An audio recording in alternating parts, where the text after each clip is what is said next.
کاتتان باش بینەرانی عزیز و خۆشەویست، جوانترین و گەرمترین سڵاوی ئێمە بەڕێوەبەرانی تەلەڤیزیۆنی پەرتۆ تەلەڤیزیۆنی حیزبی حکمەتیسان پێشکەش لە خزمەتتان لەو هەفتەشە بۆ پێشکەشکردنی بەرنامەی یەخۆتووی تەلەڤیزیۆنی پەرتۆ. لەم بەشە لە بەرنامە هوماینی گودازگەر ئەندامی کۆمیتەی کوردستانی حیزبی حکمەتیسمان لەگەڵا وتوێژەکەی سەبارەت بە شەڕی بینی حەماس و جیهادی ئیسلامی و دەوڵەتی ئیسرائیل. پێشەوەی پرسیارەکانم ئارەسە بکەم، هوماینی گودازگەر ئەگەر دەنگی منە بیسی بەخێراتی بۆ تەلەڤیزیۆنی پەرتۆ. زۆر سپاس، مەمنونم لە ئێوە ماندووبوونەکەم لە خۆتان و ڕێز و سڵاوم هەیە بۆ بینەرانی خۆشەویستی تەلەڤیزیۆنی پەرتۆ. زۆر سپاس بۆ تۆ. هوماینی گودازگەر هەر وەکو ئاگاداری شەمبە 7 ئۆکتۆبر سەدان نەفەر لە شاخەی نظامی حەماس و جیهادی ئیسلامی بە شارەکەی جنوبی ئیسرائیل حەملەیان کرد. لە ئەوەڵین حەملەشە هێرشیان کردە سەر فستیواڵێکی موزیک و ڕەقسی کە جوانانی نەواری غەزە بەرپایان کردبووە. ئەو شوێنی جەژن و فستیواڵیان قەتڵ و ئام کرد و زۆر دەیان کەسیان بە ئەسارەت گرت و چ نظامی و چ غەیرە نظامی و ئەوانیان ئینتقالدا و بۆ باریکەی غەزە بەیسرا. هەمزەمان حەماس ئیدعای کردووە کە 2500 ڕاکێت بە زیاتر لە 200 شوێنی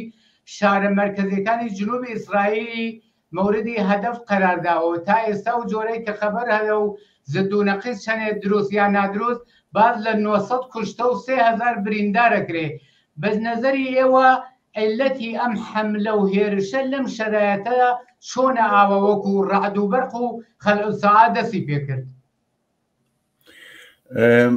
تقریبا ئەتوانم بڵێم تەواوی بەشەریەت ئەزانەیە کە مەسەلەی پێچیدەی فلەستین یەکێک لە گرێەکانی بەشەریەتی ئیمڕۆیە کە لە قەرنی ڕابردووەوە حدودی 74 ساڵە لە ساڵی 1947ەوە بەملاوە تقریبا ئیدامەی هەیە. خودی ئەمە تا جۆیە هەڵگەڕێتەوە بۆ مردمی زڵم لە کراوی فلەستین. بەرحاڵ داخواز و مبارزەیەکی بەرهەق بووە و لە قۆناغەری مختلفات تێپەڕ بووە. بەڵام ئەوەی کە ئیمڕۆ ئێمە ئەیبینین لە بینی ئەم دوو باڵەی تۆریزمی منتەقە ئەسڵەن ڕەبتی بە ئەو مەسەلە ئەسڵیەوە نەماوە بە تۆری واقعی، بە تۆری حەقیقی هاتووە سەر بە ئیسلاح ئیسفادەکردن لە مەسەلەی فلەستین بۆ ئامراز و سیاسەتهایەکی ئیمڕۆکە لە منتەقەی خاوەرمیانە وڵاتەکان و ئەحزاب و جەرایاناتی مەزهەبی و جەرایاناتی کۆنەپەرست خەریکن شوێنی ئەکەون و کۆلەترین ڕەبتی بە ئەو حەق و حقوقەوە کە هەر لە ڕۆژی ئەوڵەوە خەڵکی فلەستین بۆ دابیرکردنی وڵاتی خۆیان و بۆ ئەوە کە بتوانن سەرپەنایەکیان هەبێت و ژیانێکی ئاسوودەیان بێ نەماوە. ئەویش ئەوەیە کە دنیا ها لە حاڵەتی تەغیر و تەحەوڵە. بە تۆر حقیقی ئێمە ئیبینین کە هەر لە زلهێزەکانەوە بگرێت تا وڵاتانی تر و ڕقیبەکانیان وەکو چین و شەوروی و ئەمانە خەریکی یارگیرین لە تەواوی منتەقە، بە تایبەت لە خاوەرمیانە کە حدودی 2-3 دەهەیە گۆمی خوێنیان دروست کردە و بە ئەو سیاسەتانەیان خەریکن گەمە بە زندگی بەشەریەت ئەکەن. ئەم مەسەلەیشە پەردەیەکە لە ئەوە بە تایبەت لە یەک ساڵی ڕابردووە ئێمە شایەتی ئەوەین کە لە ئەو منتەقە ئاڵوگۆڕهای خەریکە بە وجود دێ. ئێوە خۆتان ئەزانن ئەوە لەلایەکە و جگە لە مەسلەی فلەستین ئەوە ئێوە خۆتان ئەزانن مەسلەی کوردستانی سووریە و مەسلەی تورکیەیە، مەسلەی ئەقلیمی کوردستان و مەسلەی تورکیە، مەسلەی جمهوری ئیسلامی و مەسلەی عێراق و کشوەرگەر ئیسلامیە، کشوەرگەر عەرەبیە کە ئێوە بینەرانی ئێوە ئاگایان لێیە و لەلایەترەوە نزیک بوونەوەی ئەم کشوەرانە لە ئیسرائیلە. هەموو ئەمانە دەستیان داوە بە دەست یەکەوە بە نەزەر ئەگاکە ئەو منتەقە خەریکە تەحەوڵاتێکی تازێت یا ئەخۆڵقێ، خەریکە ئەم دەوڵەتانە ئەم دەوڵەتە سەرکوتگەرانە خەریکن لەسەر سفرەکە هیچ لەسەر ژیان و مانوونەمانی زندگی خەڵک خەریکن پێکەوە، خەریکن دەسە و دەسەبەنی ئەکەن، خەریکن بۆ خۆیان کلوب دروستەکەن و خۆت دروستەکەن لەگەڵ یەکتر و ئەوەی وا لە ئەم ناوە بە کایەیان گردووە ئەم کنفلیکتانەیە کە لەناو ئەو منتەقەی خاوەرمیانە هەیە کە مهمترینەکەی عیبارەتە لە ئەم مەسەلەی فلەستینە. ئێمڕۆ وەختێک کە تماشایەکەی ئەبینی دەوڵەتی ئیسرائیل و هێزە ئیسلامیەکان وەکو حەماس لە فلەستین ئەساسەن لەبەر خاتر مانەوەی خۆیان خەریکن بەرامبەر بە یەک خەریکن شەڕ ئەکەن، بەرامبەر بە یەک وێساون. ئەوە گینا هیچ ڕەبتێکی نە وجودی دەوڵەتی فلەستین بە ئاسایش و انسانيتي جامعه فلسطين وهي نوجود جريانات وحشي وكو حماس الرتيبه خدي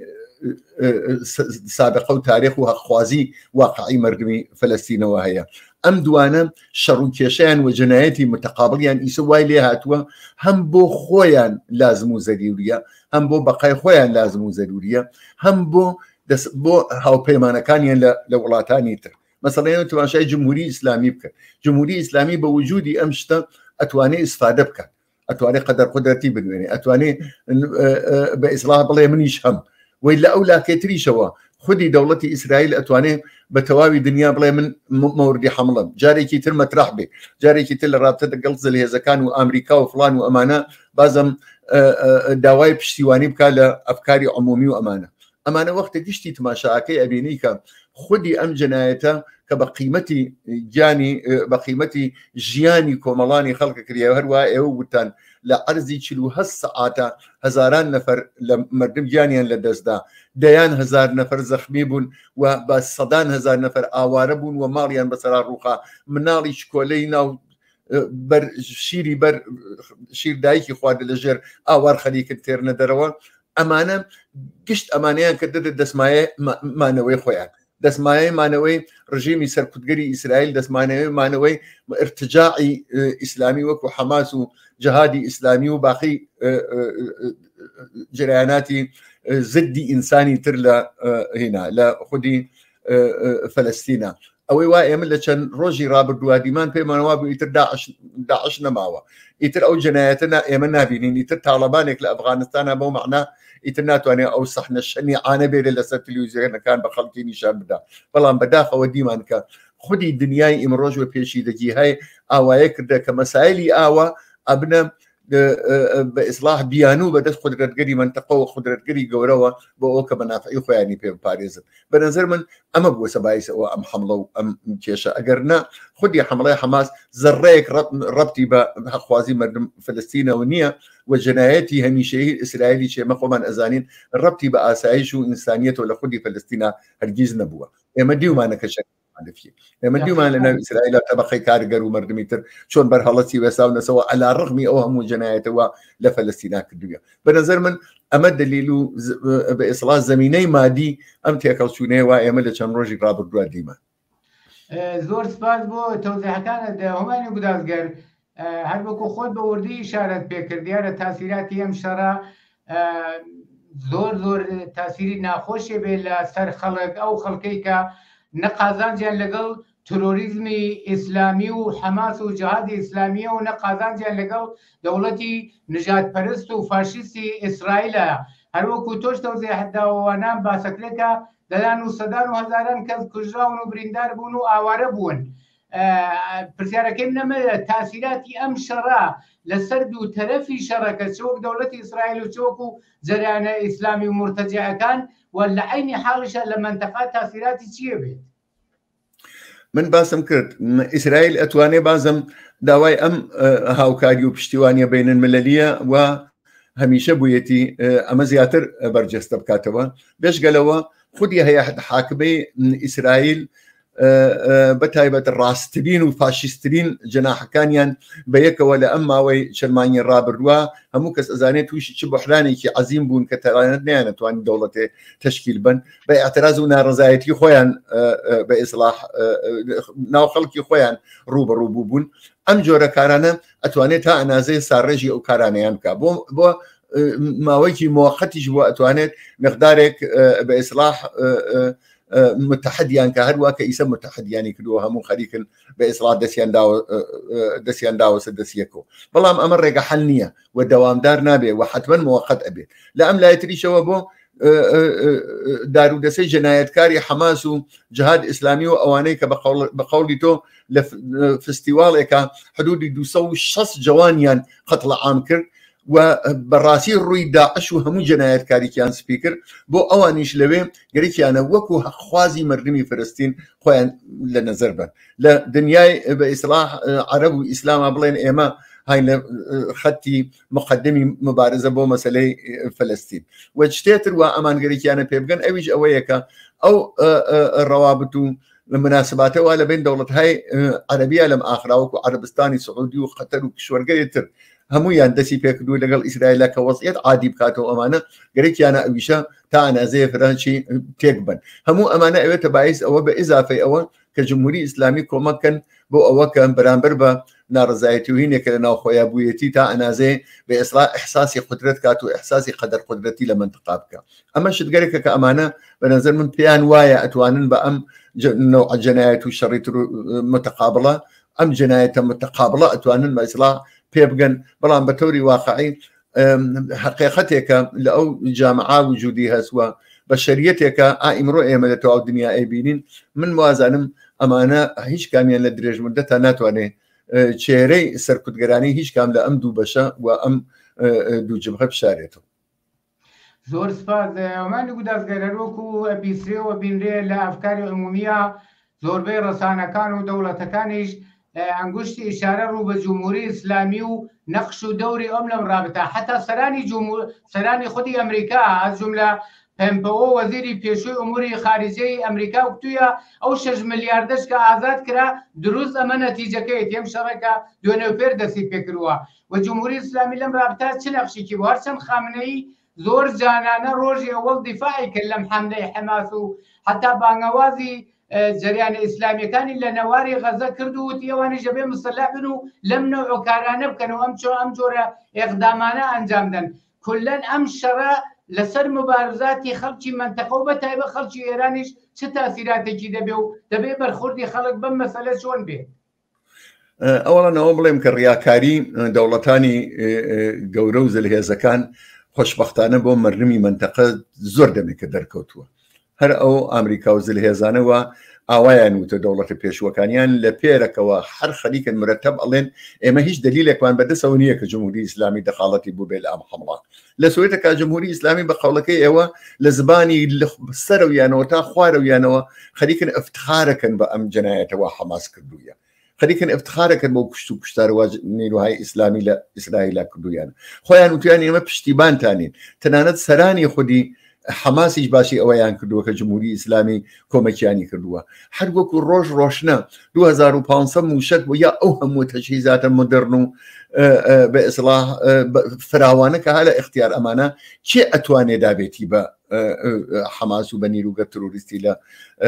فەلەستینە یعنی هەر وەکو ڕۆژ ڕۆشنە کە جمهوری ئیسلامی یەکێک لە دەسە قەویەکانی ناو ئەم عملیاتە بووە بە ئەسلحەیەوە بە کۆمەکیەوە بە تەرحیەوە بە هەموو شتێکەوە ئەمە ئەسڵەن قسەی تیانە باسم کرد من ئەوەی کە مهمە ئەویش ئەوەسە کە خودی ئیسرائیلیش کە ئەزانێت بەڵام احتیاجی هەیە بە وجودی حماسێک لە فەلەستینە ئەگەر حماسێ نمێنێ ئەگەر جنبشی مەدەنی دەست پێ بکە ئەگەر جنبشی مەدەنی وەکو ساڵانی پێش کۆنفرانسی ئۆسلۆ دەست پێ بکات و مردم بە شێوەیەکی توودەیی و سیاسی بەربنە گیان ئیسرائیل ئەو وەختە ئیسرائیل چار هیچ ناکە بەڵام چێرەی بزیوی سەر تروریزمی حماس باش ئەتوانێت بە دنیا نیشان بدات و مەزڵوم نمایی بکە پێویستیەسی احتیاجیەسی هەر لەبەر ئەوە حتا ئیسرائیلیش باسی جمهوری ئیسلامی ئەو ناکە حتا ئیسرائیلیش باس ئەوە ناکە کە ئەمە جمهوری ئیسلامی هاتووە پشتیوانیانی کردو ئەمانە هەرچەند ئەزانێت کە بە تەوری واقعی ئەوان ئەم کارەیان کردووە ئەمە لەلایەکەوە لەلایەترەوە بە نظری من ئەوەی کە ئێوە سوعاتان کرد لە ڕابطەکەی ئەترازاتی مردمی ئێران لە ئەم شتە من شخصا نظرم وایە کە زەرری هەیە بۆ ئەترازاتە جمهوری ئیسلامی خۆی وەکو قەدەر قودرەت تماشاکە جمهوری ئیسلامی ئەبێتە ئەو جمهوری ئیسلامیە کە لەمەیان فەلەستین و لە ئەم شارەکە و لە ئەو شارەکەیترا بەسیج و ئەوانەوە موچە خۆر و بە ئیسلاح بەکرێ گیراوین پەرچەمی فەلەستین بگرن بەدەستەوە شایلۆغان بکەن و شیرینی بڵاوکەنەوە موزیک لێبن و بە ئیسلاح جەژن بگرن یانێ شتێک وە مایەی شەرمی بەشەریەتە ئەمانە خۆی گشتی ئەتوانێت بێتە باعیسەوە کە جمهوری ئیسلامی وەکو ڕژیمێ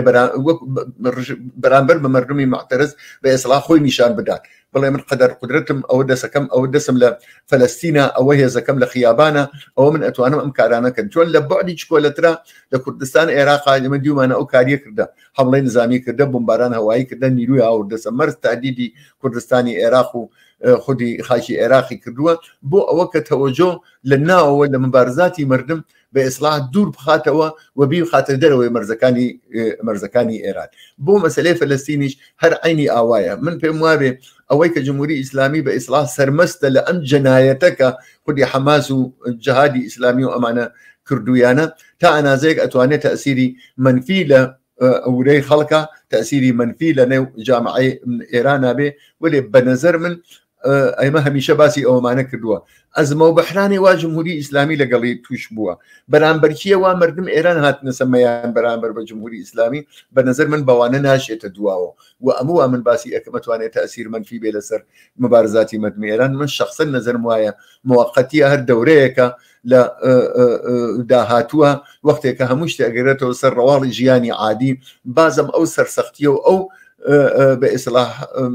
احتياجه بمبارزه عليه جمهوري اسلامي وبصر نقولي جمهوري اسلامي تيترو وابينين كجامعه ومرجم لايران هيش رقيه اليانيه بغير زوا جاري كي تربينا ما يندس ما يناودس يكتر بولا برني جمهوري اسلامي ودابين كرني ايندي كي شادو مرفهو زندگی کی پر آسایش بۆ خۆیان و بۆ نسلەکانی دوای خۆیان. زۆر سپاسماوێن. حەزەکەم دوو دقە وەختمان ماوە، حەزەکەم پرسیارەکە هەر بە زۆرتر بکەم کە ئشارەت کرد کە ئەم شەڕە دیارە لە هیچ نقطەیەکی دنیادا بە تایبەت لەو مەنتەقەدا کە شەڕە هیچ قازانجێکی بۆ بەرەی ئازادی خوازی نییە. لەم رابطەژە کە ئشارەت کرد بۆ جنبش و جوڵانەوەی خەڵکی ئێرانیش زەرەری هەیە بۆ ئەوەی کە خەڵک توانن ئێدامەی ئەو مبارزەی خواندش بە جمهوری ئیسلامی بدەن و ئەهدافەکانی جمهوری ئیسلامی خونسا بکەنەوە لە 2 دقیقە ئاگە بڵێ دەبێت چی بکەن ئەم خەڵکە چێر کۆزایفیان لەسەر شانە. ئەزانی چۆنە یەکێک لە ئەوە کە هۆکانی ئەوە کە ئێستا دەوڵەتی ئیسرائیل و ئەسڵەن بەتایبەت لە فەلەستینە جەماعەتێکی مرتەجە و تروریست بوونەسە هەخوازی مردمی فەلەستین و ئەوە دنیا نەزارەگەری کوشتارەیی ئەوەیە کە بەرەی ئازادی خوازی و چەپ و عەداڵەتخواز و سوسیالیست واقعەن زەعیف بوو لە سەطحی دنیا. ئەو مردمە متەمەدنە وا لە تەواوی پایتەختەکانە ئاهاتنە مەیان وە علي هردو خطبي تروریستیان محکوم ئەکرد و دفاعیان ئەکرد لە مردمی فەلەستین و لە مردمی خودی ئیسرائیلەوە کوا نەماون لە خودی منتەقا ئەو ئەحزاب و هێزە چەپانە و ئەوان مدافعی واقعی مردمی فەلەستین بوون نەماون لە غەیبەتی ئەوانە بووەوە ئەم قارچانە و ئەم سەمانە ڕشتیان کردووە و بە ئیسلاح بوونەسە ئەخوازی مردمی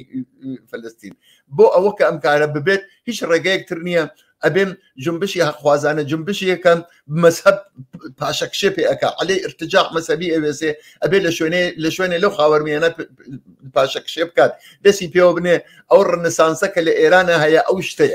ئەو شتەیە ئێمە بەوە دڵخۆشین و ئومێدوارین کە لە شوێنێکەوە کە دەست پێ ئەکا ئێرانە کە جارێ ڕژیمی مەذهبی بڕوخێنێت و ڕژیمێکی ئازاد و بەرابەر کە خەڵکەکە خۆیان بتوانن بە ئیسلاح تەسمیم بگرن بێرنە سەرکار ئەوێ ئەتوانێت بە ئیسلاح هەنگاوی ئەوەڵ بێت ئەو شەیپوری ئازادی مردم لە باقی خاوەرمیانە بێ عەلەی دەسەڵاتدارەتی ئیسلام سیاسی. زۆر سپاسمانی گودازگە پرسیار زۆرە باسەکەش مهمە بەڵام بەداخەوە هاتینە کۆتایی وەختەکەمان زۆر سپاس بۆ تەوزیحەکان و بۆ بەشداری لەم بەشە لە بەرنامەی ئەوڕۆی تەلەڤیزیۆنی پەرتۆدا. مەمنون. زۆر سپاس. بینەرانی عەزیز و خۆشەویست هاتینە کۆتایی بەشە لە بەرنامەی ئەوڕۆی تەلەڤیزیۆنی پەرتۆ داوەتەکەم بینەری ئیدامەیی بەرنامەکان بن کات و ساتێکی خۆشتان بۆ ئارەزووکەم شاد و سەرکەوتوو